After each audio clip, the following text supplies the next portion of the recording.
கரூரில் வறுமையிலும் செஸ் போட்டிகளில் வெற்றியை குவிக்கும் அரசு பள்ளி மாணவர்களான சகோதரர்களுக்கு அரசு உதவ வேண்டும் என கோரிக்கை எழுந்துள்ளது.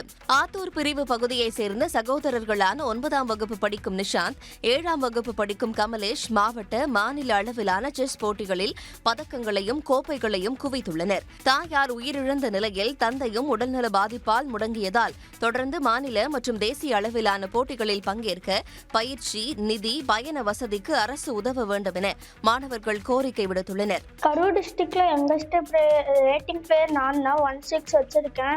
நெக்ஸ்ட் 18 21 இப்படி வச்சிருக்கிறதுக்காக ஜிஎம் கோச் அரேஞ்ச் பண்ண நாங்கள் இன்னும் நல்லா விளையாண்டு வேர்ல்டு சாம்பியன் கிட்ட கன்ஃபார்ம் போயிடுவோம். அதுக்கு எங்களுக்கு நம்பிக்கை இருக்கு. செஸ்ஸுக்கு அடுத்து மேல் ஸ்டெப் போக இருக்கு. கவர்மெண்டால் ஏதாவது ஹெல்ப் முடிஞ்சா பண்ணு. தொடர்ந்து போட்டிகளில் வெற்றி பெற்று மாநிலத்திற்கும் நாட்டிற்கும் பெருமை சேர்க்க தயாராக உள்ளதாகவும் எளிய மாணவர்கள் நம்பிக்கையுடன் தெரிவித்தனர்.